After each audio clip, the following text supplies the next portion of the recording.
Oh, first of all, there's an ant on there if you want to kill it. On Second where? of all, right under Snickers on the trash can. If we, so rude. Oh, you're, oh. Instead of smashing an ant with your finger, you smash it with a magnet over and over. It didn't even Broke its legs every single time. No. It's a whittle itty bitty wags. It was still walking just fine. Not anymore. No, it's gone now. It's in the trash. What's up, everybody, and welcome to Hardly Working Through It, the show after the show where we take a deep dive into life, love, and labor. I'm SP. And I'm Kelly. And today we're going to dig into the question, how have we grown from the ending of relationships? That's right. Friendships, romantic relationships, even parents, all types of relationships. I've had a relationship with the parent end. I know you haven't, but I have. And it changed a lot, let me tell you. That's true. I learned a lot. I grew a lot. Anyway, before we jump into the question at hand, like we've been doing these first few episodes, we've got some get to know you questions of a minute. which one of us or who's more likely to. So let's hit a few right here. First one, who's more likely to break something accidentally? You would think it would be me, but my answer is you, because you've broken more things on accident in our home than I think I have. I think it has changed recently for that to be true. I think generally prior to this, it's been you, and recently it's been me. I'm not exactly sure why. I knew why when I was flying so much. I broke what? A couple of bowls. I broke a cup. What? You know why? You know why I break more dishes than you? Because I do more dishes than you. Because I do the dishes. And if I've broken a bowl, it's because I've taken it out of the dishwasher too fast and it's hit the edge. Yeah. But it is true. I've gotten a little bit more like that. But if you remember, you used to identify as a clumsy person. Yeah, and I hated that. I was like, don't fight for your limitations. That's what happened is I no longer think that I'm clumsy. I think I can have moments of being clumsy for sure, where I'm like, man, I just am really like clumsy today. Yeah. But I don't think I'm a clumsy person. I dropped this thing. I'm chronically late and very clumsy and a bad texter. Exactly. All the things. It's not me. And I got married before 25. I did not, but you did. Sucker. Yeah. Don't recommend it. So I would agree with that. We're going there today. I love it. Yeah, we are. I would say this, though. You're more likely to like run into somebody walking around, like collide with a person than I am. I feel like I'm more visually, spatially aware in public than you are. Many times I'm like, whoa. I know you say that. I think I'm more aware than you think I am. But I think sometimes you're like, hey, you do this thing. And I think that makes it worse sometimes than if you just let me walk around, because I might turn around, but I'm not going to necessarily run into a person. I also have this new thing that I've done for the last couple of years where I've inwardly decided that I'm not necessarily going to be the person that moves my shoulder out of the way if somebody's walking towards me. Which I love, yeah. Like, you're either going to hit me or you're going to move, because I don't know why. You're tired of the I'm sorry mentality. Yeah, because I am an apologizer even for things that aren't for existing. Yeah, even for things that aren't my fault. Yeah. But like I can't, especially with guys, I can't stand it when they're like, oh, everyone will move for me. I'm like, I'm not going to move for you. We're going to hit really hard if you're not going to move.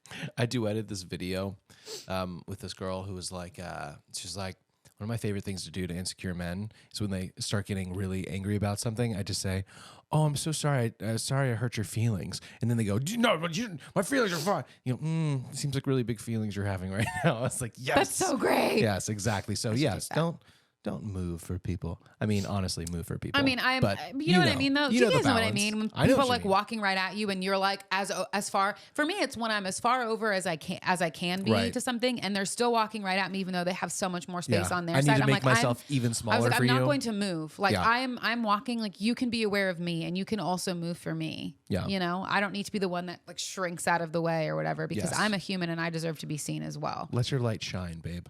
I will. Let it shine. And I don't mean for that to be mean. And here's the deal. 9 times out of 10, I'll like at the end, like make sure we don't hit as hard as we could. That's right. Unless it's a guy, then I will like give him the old shoulder. I'll hold steady. The cold shoulder. Do you know what I mean? Yeah, I do. Well, next one's a little bit easier. Well, less complicated, I should say. Who's most likely to get lost in a new city? Probably. Well, I was going to say me, but I feel like I do a lot of research before we go places. Yeah. So probably you. But maps MapQuest. But that's the thing. I'm never going to get lost in a city as long as I have my phone in Uber. Yeah. I'm going to plug in where I'm going. But I'm probably going to know like where I want to go and what we're doing. Does that make sense? I'm going to be like, we're in Philadelphia. We're going to the Liberty Bell. We're going to go. Philadelphia. We're going to walk. And I can tell that we're going to keep going down this way. I don't actually love Philadelphia as much as I love the food. It was good. Because the city's a little sketch. Kind of like when you go to LA, like downtown, you're like, yeah. All cities are a little sketch. Last one, and then we'll jump into the question at hand. Who's most likely to perform a prank on the other? Not me. Brooklyn. Yeah, the answer definitely is Brooklyn. Brooklyn loves being a prankster. I think it is because I would be doing it with Brooklyn. Yeah, not in the way that people would think, though. Like, you're never, I don't know never how to malicious. say that. Yeah. We're not like that TikTok couple who like shoots balloons full of shaving cream or yogurt or whatever on each other. Their house is nice, though.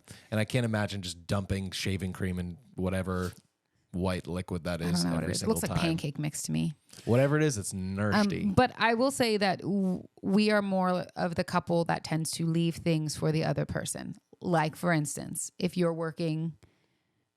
Oh my gosh, are you making this a cute thing, even though it's a prank thing? If you're working some sort of premiere and you're coming home later and I'm home, I am likely to leave a full cup of water out for you and a sign that says I love you and come snuggle me and... maybe even a bag of some sort of chips or something for you to eat.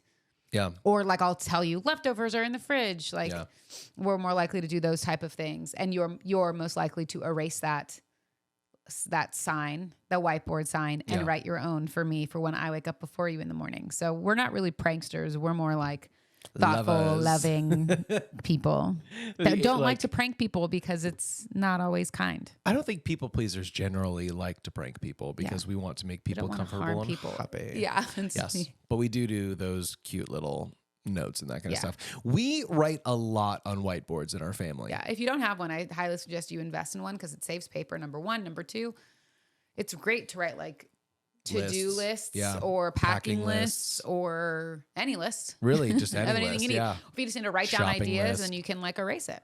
Yeah. I use them when I talk to clients on the phone because I can quickly write down all of the things I need to write down and then I'll transfer it to my paper or whatever. Yeah, we also draw a lot on them. Like Brooklyn and I, because it's dry erase markers, we'll use it to draw together. Or we'll do an activity or something where we'll put like one of those flat marble rock things or anything you can basically push with a marker. Yeah. And we'll push it around the whiteboard as much as we can until it like stops. And then whatever like line segments on there, we'll find a way to creatively like turn it into something. It's very fun. I like whiteboards a lot. Me too. And yes, I guess I would probably be the one who would prank you because Brooklyn would be like, let's prank mommy. Yeah. You're more the one to prank me by like, if I'm like, hey babe, where are you? And you'll be like, I'm over here. And then you'll go somewhere else. So you'll like try to trick me of like where you are. We're like the gentlest pranksters. I know. All right. You ready to jump into ending relationships? And how we've learned and grown from them. Yes. Well, the question at hand today is how have we learned and grown from the ending of relationships? I think when we think about when we hear the phrase end of a relationship, it definitely has a negative connotation to it. And usually it's because we're thinking about romantic relationships. But the truth is it's hard when just about any relationship ends. Even relationships that you don't even want to be with that person anymore. It is still tricky when it comes to an end. Yeah, it's true. So we're digging into not just the romantic relationships, which I'm sure we'll touch on, but at least for me, what it's been like in the last 10 or so years in terms of ending friendships. The backstory to this real fast is I didn't realize that it's funny because we were shooting Hardly Working not long ago and we're talking about me and you and literally Whitney, who I used to be married to, and her current husband all having dinner together and hanging out and having a great time. Yeah. It's hard to remember that like that's not what this has always been. Yeah. And especially like if you're just getting to know us through the show, you haven't been through all the history with me and also with us. Yeah. But when Brooklyn's mom and I split, the short of the story is, and this is me saying it, this is not a full both sides, none of that. But the short of it is I really thought that my history, my character, my relationships, would owe me some level of credibility. Yeah. And it didn't. But because I was the one who chose to step out of that relationship, I lost every friend and every mutual friend we had, except for one or two people. One happened to be, one of the, I guess if you are in the church world, you would call them a life group or a small group leader. If you're not, you just call them a mentor. Yeah. Someone, 20 plus years older than me. And then like I had my mom and my sister. And thankfully later on I had you. Yeah. But that was it.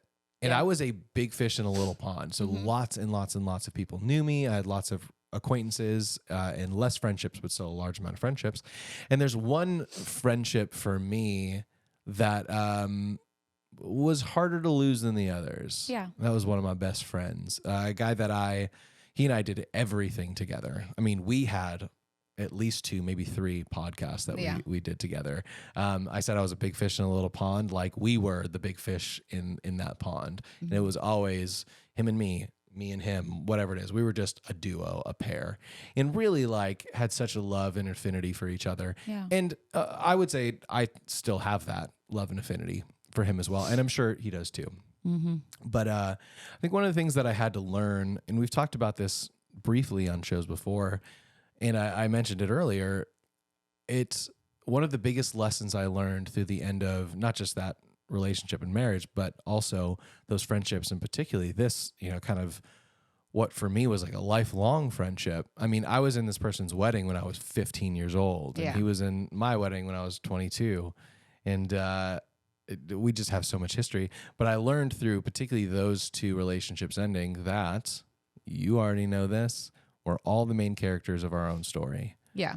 And people that you think will be in your book forever, they're in there for a few chapters and then they move on, because no matter what, no other person is ever going to be the main character of your story. They're busy being the main character of theirs. For sure. They're side characters, and they come in and then they go do other stuff. And the book isn't like, while that person was gone, here's what they're doing. Who knows what they're doing? They're living their life, because that's it. And I had to just realize that people got to do what's right for them, I suppose, which is kind of what got me into this whole situation in the first place. Is like I had to do what was right for me in that relationship, which was choosing to not be there anymore.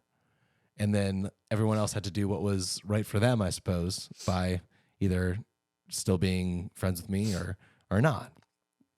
But I had to learn that everybody is the main character of their own story. I had to learn, still learning. I had to try to believe to not in not taking things so personally, because I would struggle with that. Yeah, the imaginary fires in my head are, without exception, with rare exception, always worse than the reality of the fires, So I had to learn to just try to let things go too. And I've got a lot of anxiety that I work through, so that's not always easy. Yeah. I don't particularly like this person that you're referring to, but for my own personal reasons of the stringing along afterward. Here's the deal. Friendships end, people move on. Like lots of friendships are you are friends because of where you are. How do you say that? Like because of location, because of circumstance. Convenience. Yeah. If you're on a soccer team together, you're probably friends when you're on that soccer team. But guess what? If you go to different soccer teams, you're probably not going to be. You might be you're going to be friendly and be acquaintances, but you're probably not going to be best friends, right? We all went to school. We had those friends that we were so close with in middle school, and then we all went to different high schools, and we probably never talked to them again. Like I know that. I understand that. Yeah. And I wish that people could live in that more and understand that it is because of circumstance, and just say, instead of trying to string along the friendship and be like, yeah, we'll hang out. Like, listen, if it's over, it's over. Yeah. But to continue to string somebody along and give false hope of like, this friendship is still just as good as it was, but I'm going to bail on you the day before. Like, it's just not, I'm like, just be done. Just be done, dude. Just like, don't stop reaching out. Stop trying to hang out. Stop trying to make this happen. And that's not just for you, just people in my life too. Like, stop, because like, obviously it's not going to, this isn't working. Right. Lindsay taught me this. Yeah. And I think we've talked about in the podcast before, but like, we don't water dead plants. Yeah. And that's something that I think we took on last year or 2 years ago, this idea of like, in this family, we don't water dead plants. And what that comes down to is like, friendships or people in our life that aren't life-giving to us, or that aren't choosing to pursue us or give back in any way, like we're not going to continue to water those friendships because it's just us pouring out over and over and over and over again with nobody pouring back into us and us being let down and choosing to diminish our light or our nutrients in this case, if we're another plant, I don't know, but you know what I mean? Yeah. While we're trying to build somebody else up that doesn't necessarily want to be built up by us. Yeah. Sorry, that was a lot. No, it's cool and it's true. Sorry. Yeah, it's a hard life lesson to learn that we don't water dead plants, which is just essentially what you're talking about. Of you can't just keep giving if you're not getting anything in return. Yeah. You can't always be the one calling and texting and like, when are we getting together? Oh, that's great, and then you get bailed on, or they never are reaching out or whatever. And that was another thing that we learned. I think Shim might have talked to us about this, but it was looking at it through the prism of like, if you stop texting someone, will they ever text you? Like, would they ever instigate? And if the answer is no, this is broad stroke here. It's not for everybody. Yeah. If the answer is no, like you may be watering dead plants. Yeah. And there is it's something, it's funny. Shim and I talk about this too. There are certain things that are seasonal. Like when Saman was having her baby, when she had her baby, like I understood. Yeah. That like, she's probably not going to reach out as much because she's like taking care of a baby. Like she just had a brand new baby. She's recovering. She's learning how to be a first-time mom, all that stuff. And so I took on the responsibility of maybe reaching out more and starting the conversation. But there are seasons where like I'm really busy and she'll reach out to me more than I'm reaching out to her. That doesn't mean that one of us loves each other any less or that one is watering a dead plant. It just is a seasonal thing. And we don't only talk about it and say like, hey, like, I really appreciate you reaching out to me so much. I'm like having a tough season or I'm like really swamped or whatever. Like that is very different than texting, nobody responding a month later, them being like, oh, so sorry, I didn't see these. Yeah, I'd love to hang out. And then not like being like, I'm available these days or whatever. Does that make sense? Yeah, for sure. Well, I think that comes with emotional maturity too. Yeah. You know, being able to have friendships like that where, you know, like they're not texting me back because they have like real life stuff happening. It's not because I've done anything or they don't like me or whatever it is. In terms of what I've learned or how I've grown from the ends of relationships, at least in terms of this, and we could talk about romantic relationships and different stuff too, but in terms of the friendships, well, first thing, I think the result, it's unfair to say that this is cause and effect, that the friendship I was talking about, now this is the result. But the result of that, amongst other learnings and experiences and relationships, the result has kind of been like, I don't really have friends. I've got you, of course, my best friend. Yeah.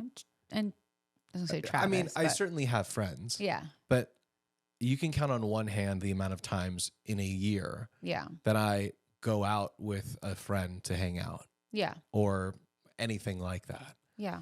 And so it's not necessarily that I don't see the value of it, but I also know I don't want to put all of my friendship needs on you as the person who I'm married to. Your best friend. You are, and I love that. And honestly, I wouldn't change a thing because I think that's part of what makes our relationship so enjoyable for the two of us is the friendship that we have. That it's not just, well, this is only fun if we are feeling like we love each other or if it's intimate. It's like, it's fun because it's fun. It's fun because we love being with each other. But, yeah, I think part of the result is I just don't have a lot of friendships and relationships, and I'm kind of okay with that. There's times where I wish it was different. Like when you're gone or you're doing a gig or something, I'm like, perfect. It's time to call no one. And so I think that can be a little bit sad for me. But you're also a homebody though, who doesn't necessarily like to go out and do that type of stuff. That's true. But that's true. I won't talk about the why, but yes, that is definitely true.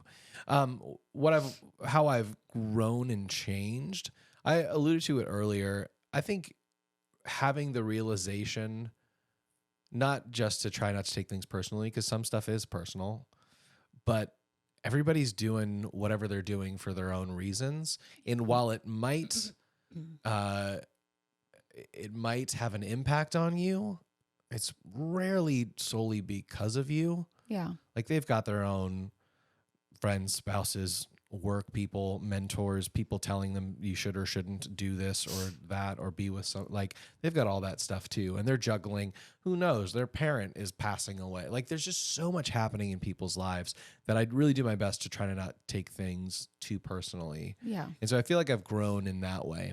But if I'm being honest, when it comes to friendships and relationships, I don't know that I'd call it growth as much as I would call it maybe I have retracted, like I've pulled away because of it. Yeah. So it might not necessarily be a positive impact, but it is kind of the reality of my life.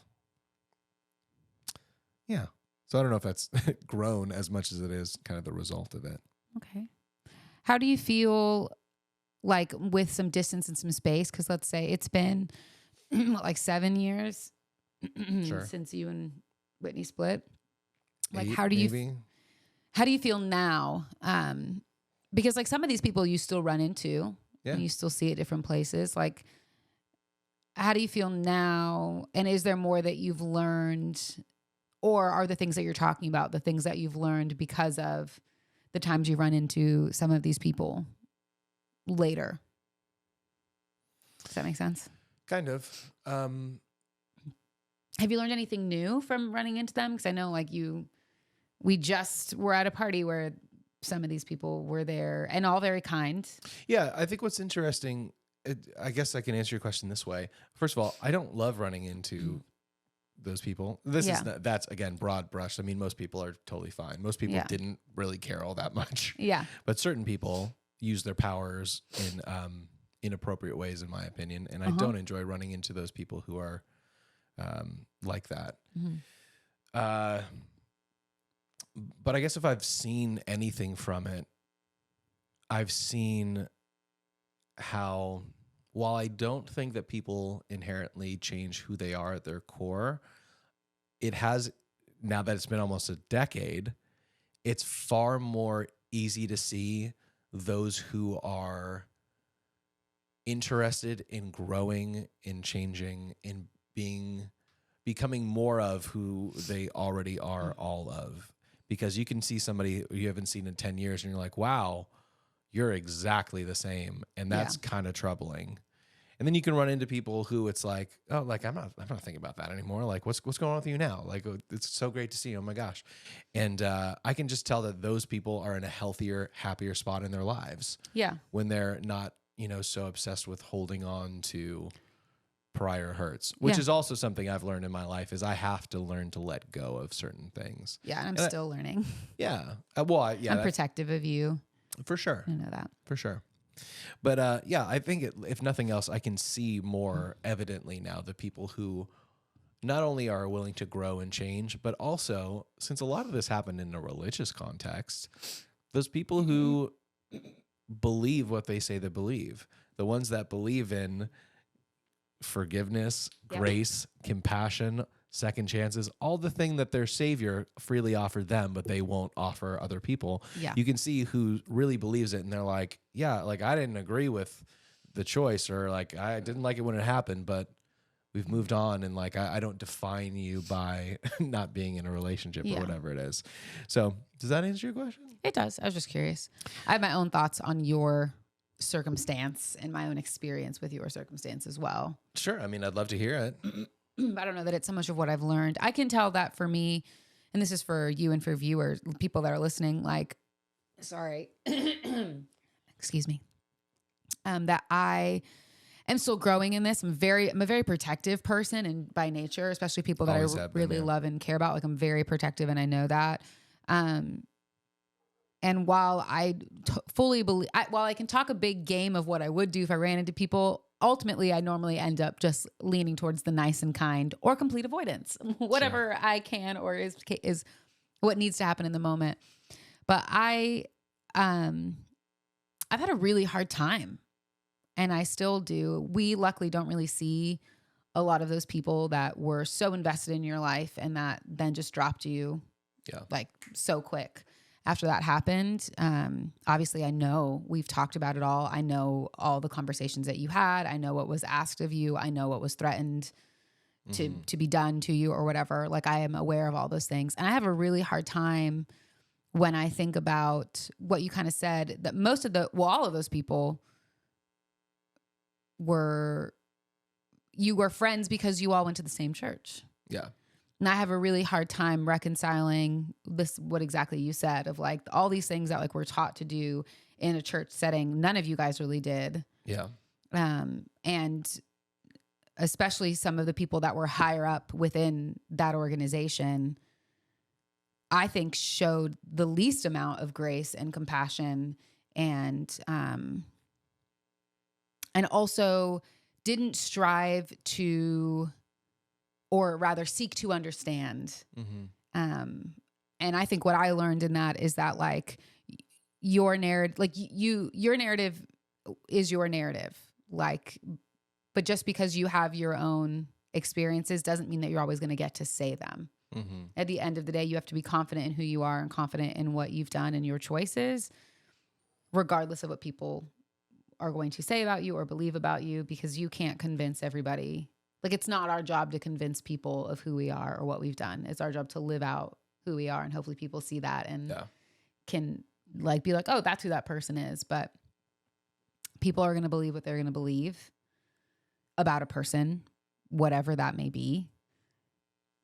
And you're not always going to get the opportunity to correct that or to share your side. Yeah. I mean, that's a really hard thing to come to terms with, but you're absolutely right. Like, and even if you did have the opportunity to correct it, they're probably not going to hear it. So it wouldn't matter. Yeah. Yeah, it doesn't matter. And I've had to learn that in my own life too. Yeah. My own experiences.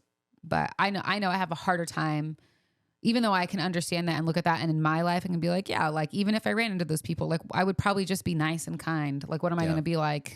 You did this thing. Like, right. No. Or like, let me tell you my side. Like, it doesn't make sense. But I can tell I have a harder time with the people in your life. Yeah. Because I don't like the way they've treated you. And some of those people we still have to see regularly because their kids are friends with our kids. Yeah.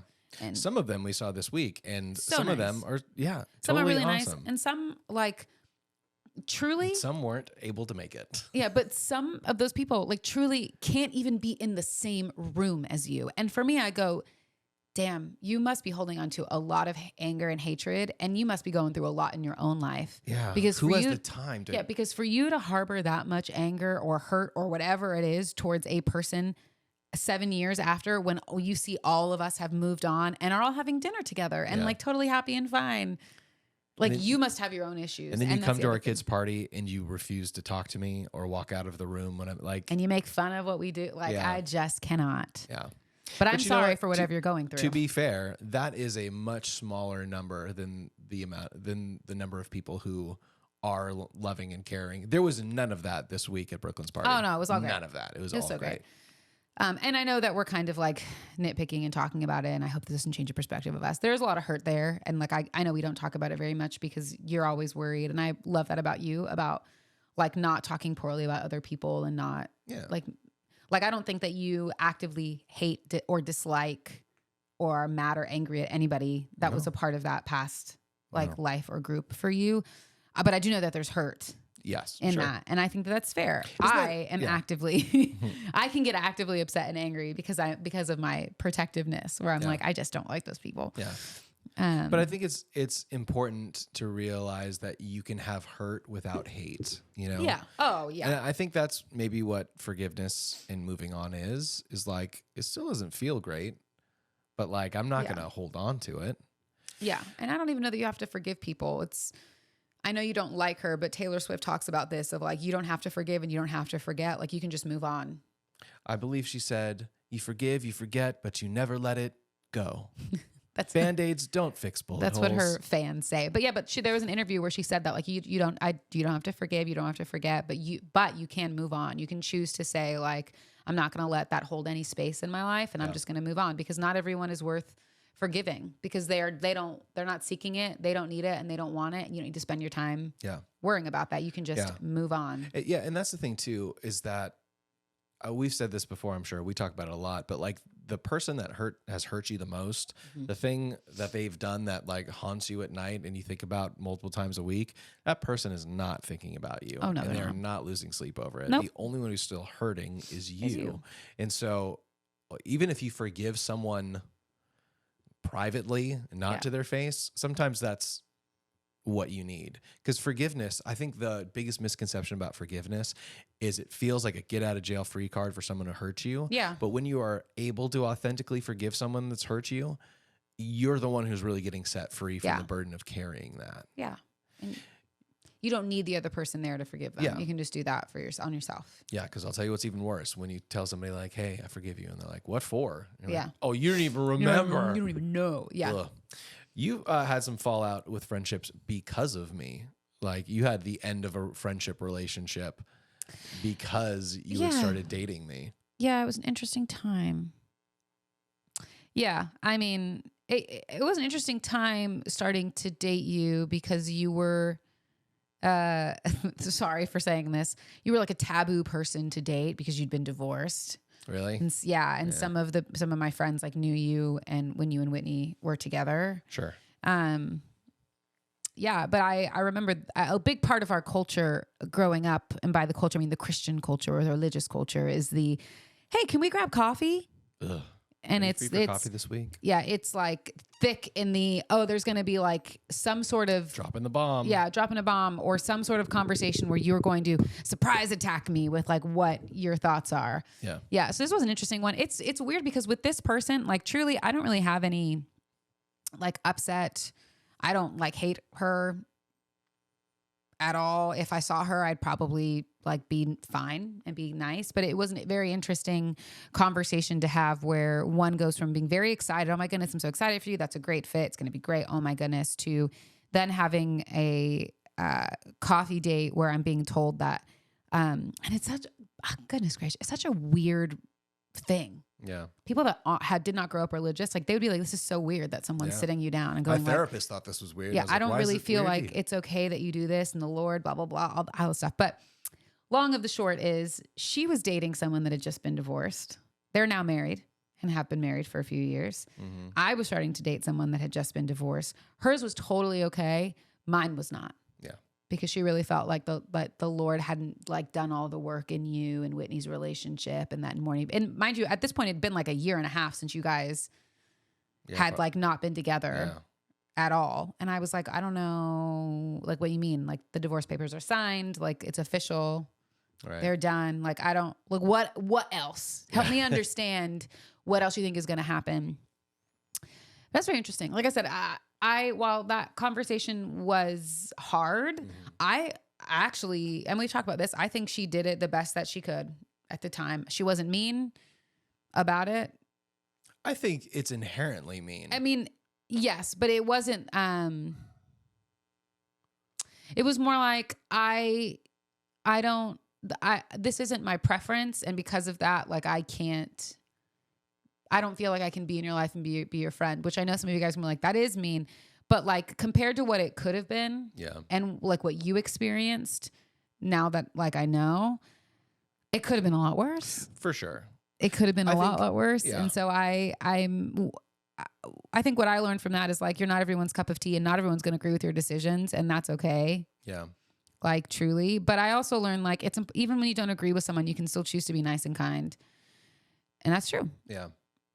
Yeah, it's true. And I understand what you're saying. They probably handled it the best they could. The caveat to that is, did they need to handle anything at all? No. Or are they just doing harm for the sake of they were feeling convicted to do that, or maybe pushed a certain direction by people who are That's what I was going to say. I always wonder and question like who was in the background orchestrating her having that conversation that basically said like, you can't be friends with Kellie if she's going to date similar to people SP. That was like, you can't like associate with SP anymore because he's not. For sure. Yeah. I mean, and to bring this even full circle, and then we can talk about something different, but like even one of our really good friends now has told us like that initially when they were getting married, they were like, oh, I want SP to be my DJ. And they were given pushback by people within this church saying like, are you sure you want to do that? Because blah, blah. And this was a couple of years after you guys had divorced as well. And I was like, man, I remember being really upset about that. Truly and an ostracized outsider. Like, don't Yeah, but I was associate like- with that person. but- Okay, great. I know, but it didn't matter. That's how they You treated ended me. up doing their wedding anyway. Yeah. But like, I was like, man, when you guys start ruining or like affecting someone's career, that's when, in my opinion, you've taken it too far. Like you can choose, you cannot like somebody, you cannot like their decisions, you cannot like what they do, you cannot want to hire them for your company. But when you start to influence people outside of that, I feel like that's when it's gone too far. And for you in particular, and this is now we're just talking about like your divorce rather than the topic. That's okay. Like for you in particular, like it was I've learned more now that like we've met other people and like the life takes you in weird ways. But like people that stinking like Biola knew about the end of your relationship. Yeah. Very odd. And I just think it's such a weird thing that it became this big deal. And like, you didn't really talk to anybody. You told like your mentors and your mom. I didn't want to drag anybody. Whoa. Whoops. Well, like you mentioned, to pull it back to a little bit more about the question at hand, I gave you a friend example. Let me give you a romantic example of something I learned because of the end of a relationship. Okay.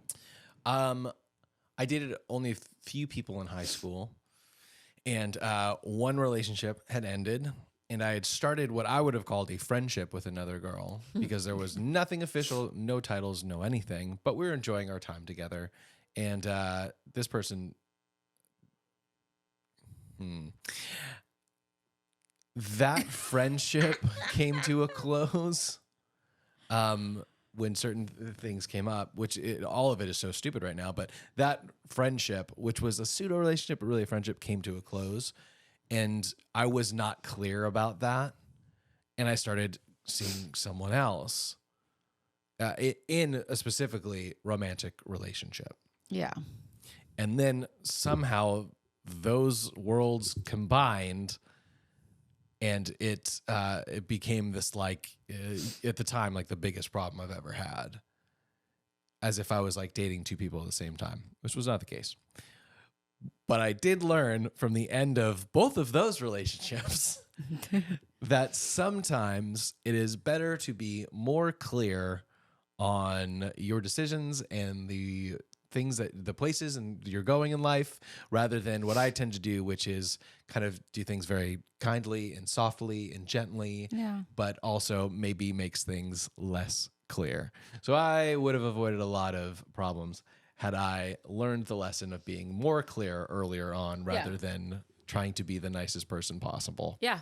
So that's something I learned from the end of a romantic relationship. It's good. I'm learning about myself in this conversation that I think I still have a lot of hurt revolved around some of these ending of relationships. Yeah? Yeah. What's on your mind? But I know you brought up a romantic thing, but I was going to talk about more like friendship things. Yeah, Truly, I think the truth is something that I've been diving into this year, I guess last year, is like what my relation or what hurts and traumas have come from being involved in church. Yeah. And I know that for myself, and I know that I'm working through all that stuff. And I'll talk about this, and I'll say, I think I think ultimately this experience that I'm about to talk about, like, really helped me learn, like, not everyone is going to like you, and that's okay. Like, you have to find your space. Yeah. And that's okay. But I had got involved in a smaller church. So I was just looking to be a part of a smaller church. And mind you, I'd been a worship leader at that point for a very long time and had stepped away from that because I just wanted some distance. Yeah. This church was like 100 people.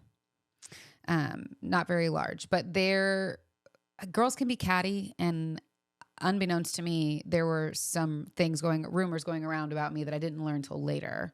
That like maybe I had a crush on one of the guys that was engaged to another girl, which, for the record, to clear that up, that none of those people are listening to this podcast, but if they ever do, he was like the only person that I knew from like my previous church. Like I knew who he was. I had gone to his house because all of our friends hung out there. Like I knew him. And so of course he was nice to me and I was nice to him because I didn't know really anybody else there. Yeah. And also because of the premise that you just set up, There's no problem having a crush on someone. Yeah. Also, yeah. There's Even that if too. it was the case. Yeah. That's sure. not the same thing as doing something. Yeah. And also I didn't. Yeah. Like sure. 100% did not. Yeah. But that was like from the first time that I went, no idea, but that's what went around is that I had a crush on this guy. Maybe I was trying to steal him away from her. I was like, I don't know what made you think that. Like, what did I ever do? Yeah.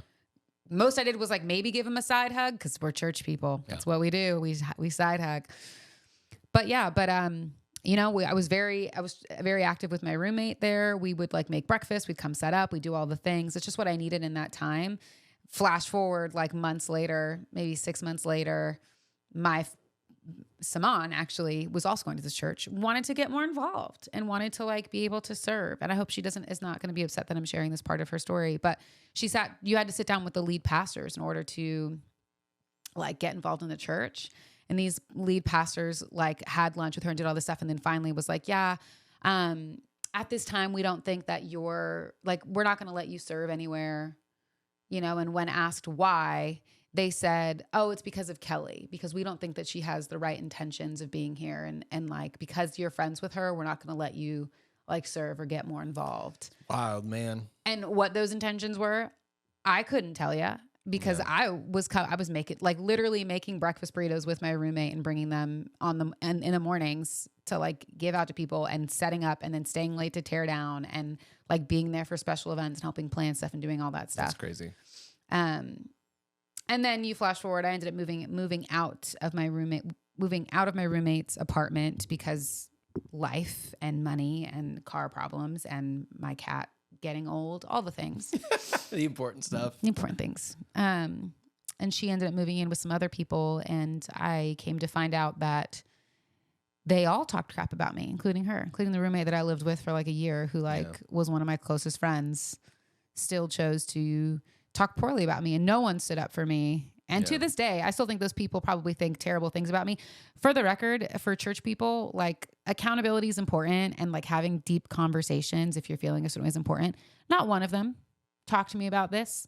Instead, they did the Christian thing to do, and they all spread rumors about somebody and tore down their reputation because that's what good church people do. Dang. Lots of trauma for me. See, I'm not really working through it. I'm just upset about it, but you're literally working through it. But what I learned from that is like, you have to have confidence in yourself and like be confident in who you are. Not everyone is going to love you, and that's okay. And as a people pleaser and a helper and someone who just wants everyone to like me all the time, that's a hard thing for me to learn. Yeah, it's like, not everybody is going to be on Team Kellie. Not everybody is going to want to get to know me. Not everyone's going to want to believe in me to believe in me. Yeah. Like, but I have to be able to believe in myself and be confident in who I am. And it's okay to purge relationships. And I don't think I've talked to any of those people.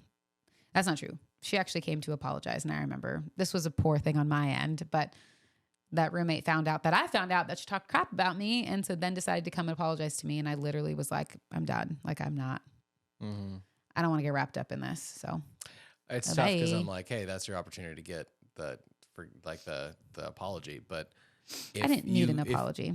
Yes. And also if you're only apologizing because someone found out that you were being crappy. Is it really an apology? I mean, maybe, but if it takes that much, it's might fall on deaf ears, at least for me.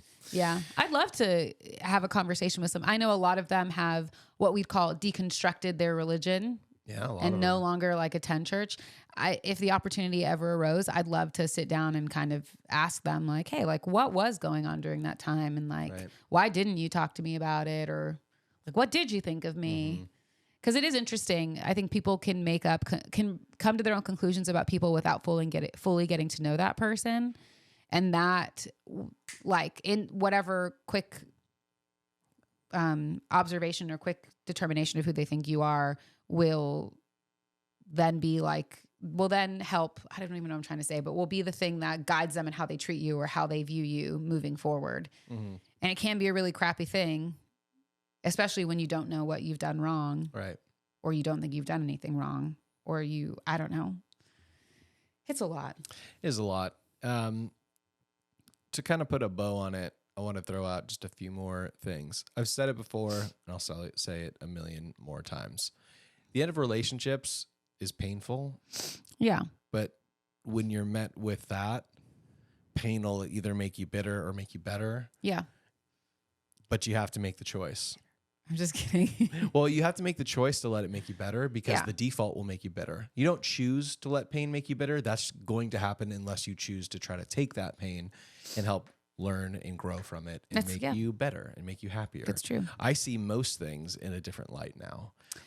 You and I talk about this a lot, and I would say this is a big part of relationships of all kinds ending, is that I have experienced in my own life that most of my best moments spring from my worst moments. It's true. And so if some of the worst moments come from the ends of relationships, well, good news is coming. Like, something good is coming. Yeah. I'm not saying something better. I'm not putting down something to elevate another. I'm just saying your rock bottom, the only way is up. Your best moments will spring from your worst moments. Yeah. So let it make you better and not bitter. I teased this a little bit earlier. And if you want to add more stuff, feel free. But I teased this a little bit earlier, and I figured I'd just throw it out here as the only one who has a parent who's passed, which I kind of make light of because it's been so long since my dad died.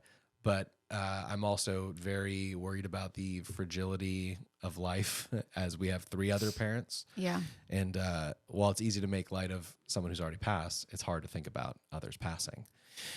But what I would say is someone who's had lost their father when they were was 19, it reminds you of the impermanence of life, which can, if you let it, give you the perspective of truly life is very short. And for some people, it's a lot shorter than others. My dad died at like 53, 54. Yep. Like, I'm still 20-ish years away from that, but that's not that long, so let stuff go. Remember that everyone's going through their own stuff, and you can really learn and grow just from remembering that, like, we're all going through our own stuff, and none of this is permanent. The feeling's not permanent, and the living isn't permanent. Yeah. I think, to circle back on that, because I know I express a lot of like hurts. Yeah. I think for me, I've let that, I mean, yes, I can talk about it and get riled up for sure. I don't think that I think about it unless we're talking about it. Oh yeah, sure. For sure. Like, I'm not like bringing it up randomly, like, can you believe this? Yeah. But I think it's made me more aware of people around me, and has, like, I think that I am pretty intentional and pretty tuned in to like how people are feeling when people are having a hard time. And I am that person that will ask a million times, like, are you okay? Because I never want someone to feel how I felt. I never want someone to feel alone. I never want someone to feel like they don't have someone they can talk to, or that they have to sit in their hurt, right? Whatever it may be. And so I think that my experiences have allowed me to be maybe just more aware of that, and more careful with,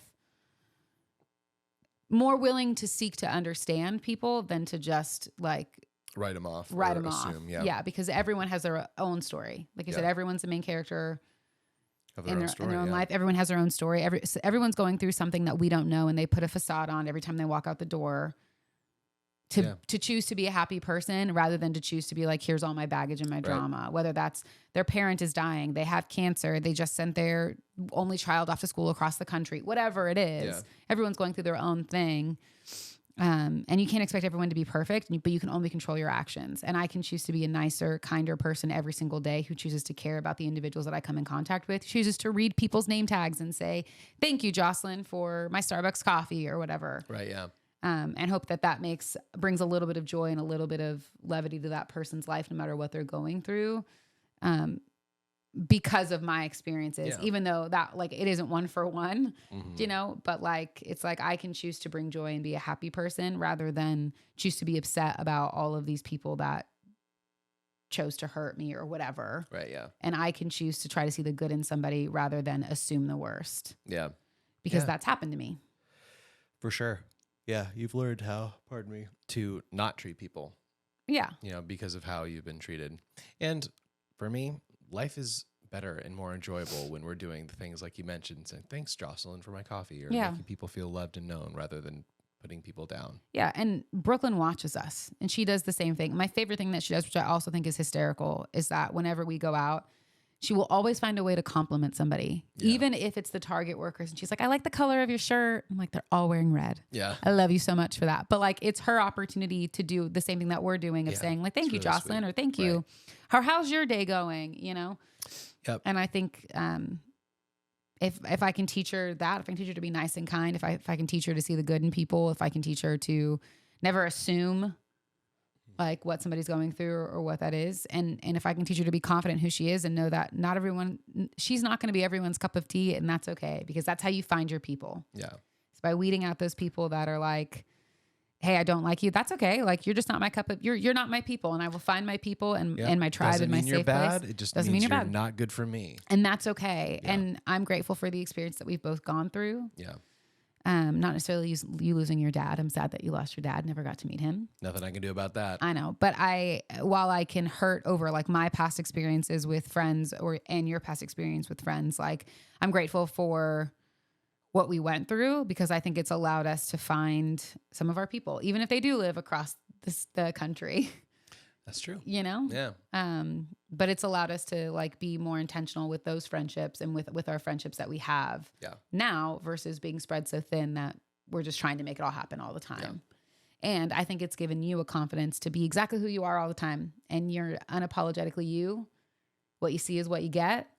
Not in an obnoxious way, but this is it. But like, if people don't like you, that's okay. And it doesn't, you have a thicker skin now than you did 7, 8, 9, 10 years ago. Totally. Because of what you've been through. Mm-hmm. I have a thicker skin too, because of what I've gone through. And I'm grateful for that. Yeah. As much as it can suck. The journey's not always fun, but the destination is lovely. Aww. I'll put a bow on it the way that a favorite podcast of mine that's going into their 11th year, DLC with Jeff Kanata and Christian Spicer. Yeah. The way they end every episode, it's a lot to do with what you're talking about. They say what I'll say now, which is think about what you put into the world and make it a better place. Yeah. Can we talk about the question we're talking about next week as we wrap up our time together? We can. Next week, so it's felt like an intense week. Next week, we're going to talk about privacy concerns in the digital era between like couples. So basically, like sharing passwords, sharing locations, sharing activities that you do on your phone or devices. We're just going to talk about that a little bit. We're basically talking about, should you be sharing your passwords, location, etc., with your partner? Yeah. Find out more. I bet you know what we do. But you'll also hear us talk about how weird we think other people who don't do it is. Yeah. Either way, I hope you have a wonderful rest of your week. It's coming up on the weekend now. Thanks for spending your time with us. I hope that our ceiling can be someone's floor. That maybe some of the experiences we've gone through can save somebody from having to go through it themselves. Yep. So I will tell you this. You don't have to go through something to learn the information. Sometimes you can learn the lesson by watching someone else go through it. So if we can be that lesson to anybody, I hope that we can be it for you. Yep. Either way, I hope you enjoyed your time, and I hope you spend the majority of your weekend hardly working. We'll see you next week. Bye. Bye. Let's get the fuck out of here.